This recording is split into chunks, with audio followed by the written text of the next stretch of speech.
commenter is asking how Lady Gaga hides her dissociative identity disorder while she is on stage. If you're new here, dissociative identity disorder was formerly known as multiple personality disorder until it was changed in the DSM in 1993. Hi, my name is Tikal, and I have dissociative identity disorder.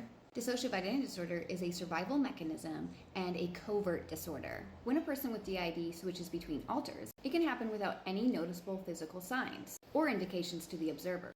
This is because the switching process primarily occurs in the individual's mind and is not necessarily accompanied by external manifestations. Here are a few reasons why someone with DID can switch between alters without any physical sign. First, we have internal experience. The switch between alters primarily happens within the individual's subjective experience. It involves a shift of consciousness, thoughts, emotion, and identity. These changes are not always externally visible and may not be accompanied by any overt physical sign. Next, we have co-consciousness. Alters within a person with DID may have varying degrees of awareness and communication with each other. During a switch, there might be co-consciousness, where multiple identities are aware of each other's presence. This can make the transition smoother and less noticeable to others. I often explain co-consciousness as though you are sitting on a couch playing a video game. You are in control of the character. You know exactly what's happening.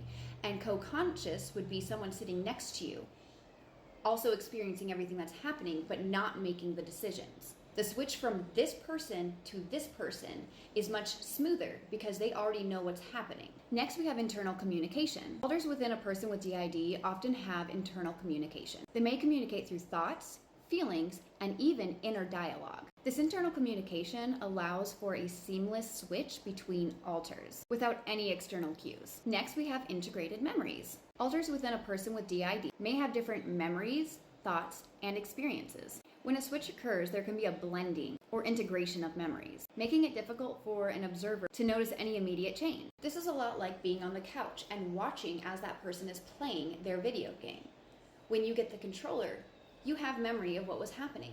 Another form of this is someone coming into the room and having no understanding of what's going on in your game, but you hand them the controller and you tell them, this is what's happening. Oftentimes when the second happens to me, it shows physically by me forgetting what I was talking about while talking to my husband, and then slowly remembering what I was just talking about, and then being able to finish telling him the story that I'm trying to tell him. And lastly, we have control and practice. Over time, people with DID may develop coping mechanisms and minimize any noticeable switches. With lots of practice, they can learn to control the timing and even the duration of a switch, making it less apparent to others. It's important to note that though a switch might not be visible outwardly, there's still a lot going on the inside. It can still have a significant impact on the individual's internal experience and daily function. Each alter may have its own set of beliefs, emotions, and behaviors, which can affect a person's overall well-being.